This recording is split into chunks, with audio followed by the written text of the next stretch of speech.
There we go. It's a privilege for me to share my faith story with you today. I'd like to start out with the first slide here. I've got a quote from a very wise man coming up here. There we go. All right. If you want to avoid heated arguments, never discuss religion, politics, or whether the toilet paper roll should go over or under, by Weird Al Yankovic. Most people who know me are aware that I'm a huge Weird Al fan, and will not be surprised that I have found a way to work him into my faith story. This was the most fitting Weird Al quote I could find, and the toilet paper roll should go over, by the way. So any heated arguments you want to have with me after service, that'd be great. I'd like to share a bit about my background. My name is Julie Maes, and my husband Aaron and I moved to this area about 11 years ago. Aaron was just starting his woodworking business full-time, and our family was growing. We had been to this area a few times to visit our good friends, Pastor Rob and Anna, and we loved the area. Truthfully, Anna and I had devised a plan when we were kids that we would someday be neighbors and raise our families together, and we were very fortunate that our husbands were willing to go along with that plan. I was born in the Chicago area, where my dad's family is from. And after a couple of years, we moved to Michigan and then later on to La Crescent, Minnesota, which is near La Crosse, and that's where I spent most of my childhood and teenage years. As I started thinking about what to share in my faith story, two words kept coming to the surface. The first word was gratitude. Throughout my life, I can think of so many people and circumstances that I am incredibly grateful for. God has been working in my life constantly, even though most of the time I didn't realize it or acknowledge it. I grew up the youngest of 3 children. My oldest brother, Mark, is 12 years older than me, so we didn't spend much time growing up together in the same house. He was headed off to the Air Force Academy when I was 6 years old. Mark has accomplished a lot in his military career and in his personal life, but I don't know many of the details about that side of him. But when it came to our relationship, he made a point of sharing his fun and adventurous side. He's really a big kid at heart, and whenever I would visit him on breaks or he would come and visit me, he would plan fun activities like going skiing or whitewater rafting or flying, he's a pilot, and going to amusement parks. And not just going to amusement parks, but finding the fastest, steepest, darkest, most upside-down, loop-de-loop roller coasters you can find, and then waiting in line to get in the very front car, in the very front seat, because it's even more thrilling up there. And since I trusted him, I went along with it, and it was awesome. Mostly, terrifying at times, but awesome all the same, and I am grateful for the adventures that we've been able to share. My brother Paul, who is 8 years older than me, is about as opposite from Mark as you could be. He was the brother who was always giving me noogies and snake bites and locking me out of the house for fun. While Mark was clean-cut and rule-following, Paul was constantly getting into trouble at school and at home. Our family went through a difficult season during Paul's high school years.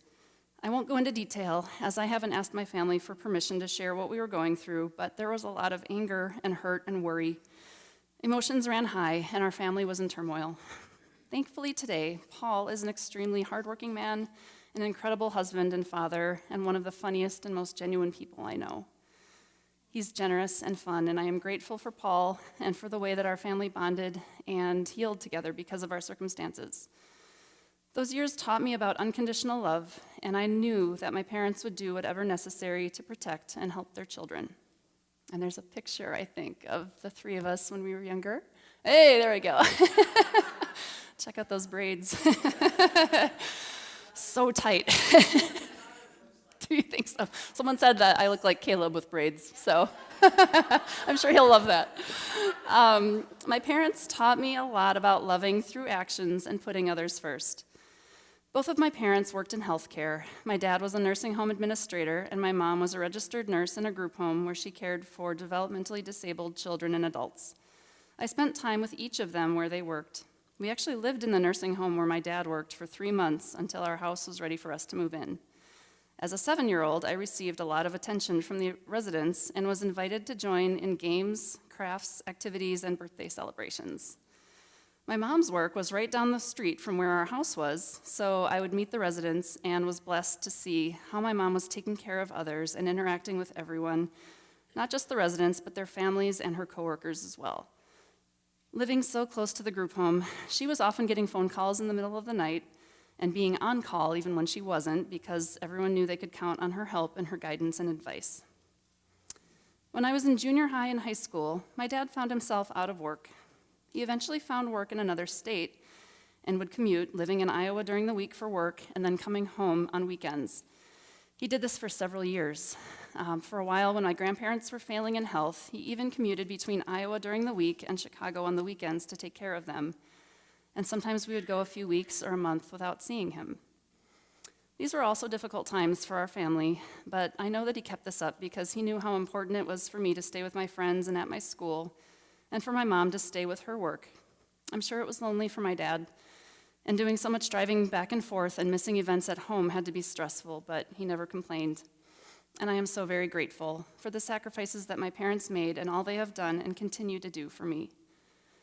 Over the years, God's love has been so evident through the people in my life, family, friends, mentors. Anna and I have been close friends since grade school, and she has given me so much joy and laughter, love, and wisdom since I first met her.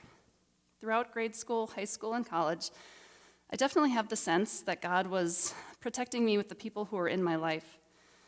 I have the type of personality that wants to avoid conflict at all costs, except for that toilet paper thing. I'll go to battle for that. But I would go along with whatever the crowd was doing.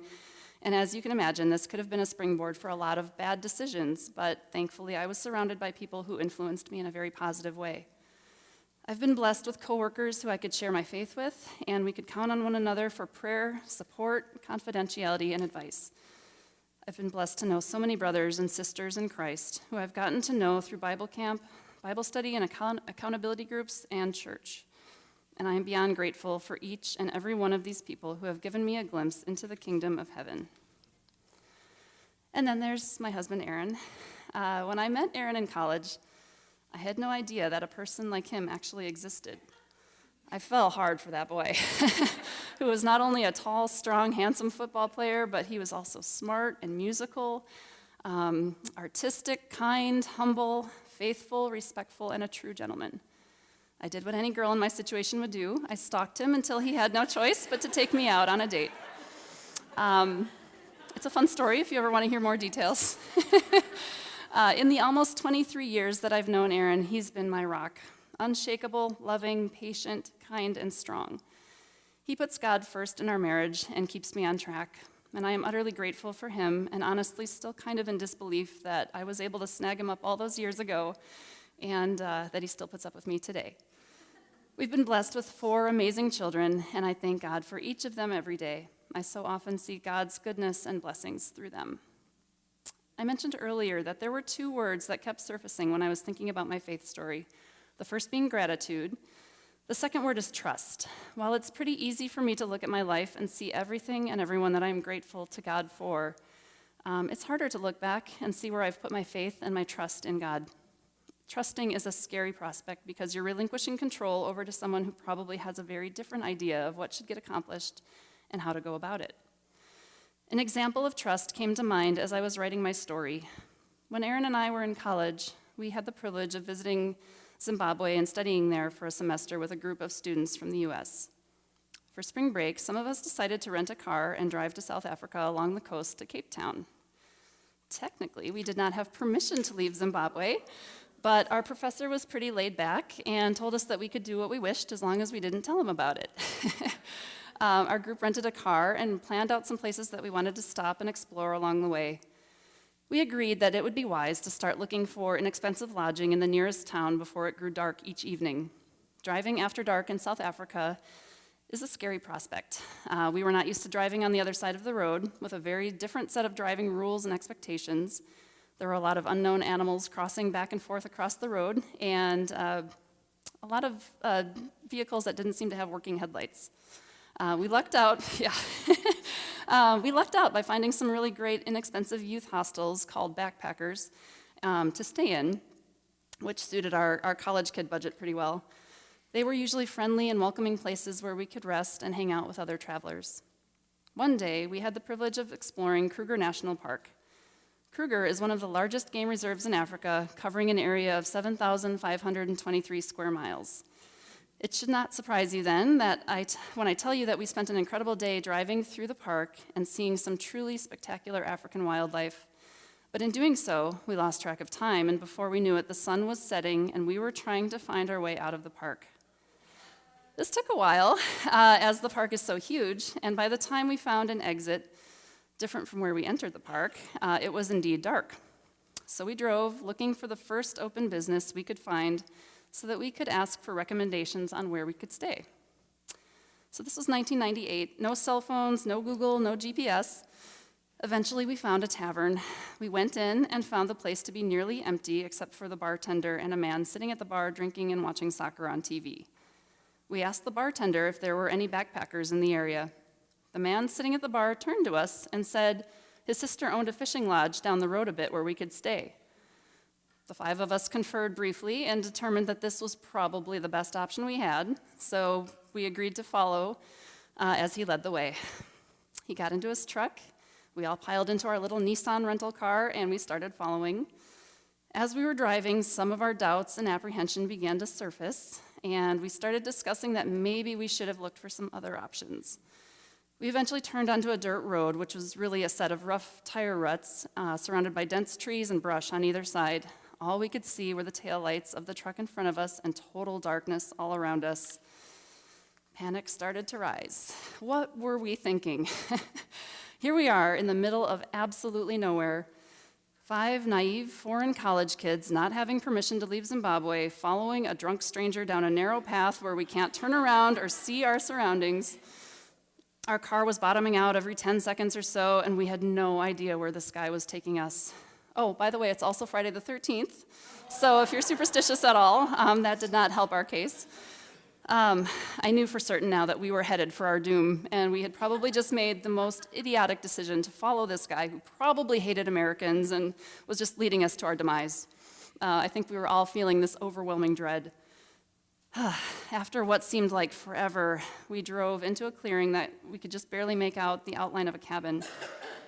Not knowing what else we could do at this point, we got out of the car, and the man told us he was going to get his sister and let her know that we were all there. Again, we let our imaginations run wild with all of the horrible things that could happen in the very near future. After a little while, the man returned with a woman, and they were carrying blankets, pillows, towels, and mosquito coils. They opened the cabin, lit some lanterns, and we could now see that this was a rustically furnished lodge with some bunk beds, a table and chairs, and a water spigot outside. It was very basic, but just what we needed, and the woman's rate for us to stay there was very reasonable. Our fears eased somewhat now, and after our hosts left and we determined that there was nothing too creepy or dangerous in our immediate vicinity, we were able to get some rest. The next morning, we woke up and went outside. We walked out and saw the most magnificent setting. Our lodge was near the edge of a small lake. There was a deer grazing in the grass and some friendly dogs that came to greet us. It was such a completely different scene from the night before. This was a little piece of paradise. I've got a couple photos here. There's our little car outside the lodge there. And then the next one is the deer, the little impala just hanging out. And then I think the third one is our group of rugged survivors there. Boy, on our way out on that long, narrow, bumpy path, I took a picture of that road in daylight. So it looks more harmless there, but at night, I tell you, it's a whole different thing. In those few times I've been able to trust God, my experience has been a lot like that drive to the fishing lodge. It's terrifying, the unknown, my imagination conjuring up every worst possible scenario, and what if? I'm just following that light in front of me, unable to see the bigger picture around me. But God has always delivered me safely and given me what I've needed for the journey. And when I'm able to see where He's brought me, it's so much better than I ever could have imagined, with unexpected delights and an overwhelming sense of serenity, peace, and gratitude. We serve a mighty God who delights in loving us abundantly, especially when we put our trust in Him.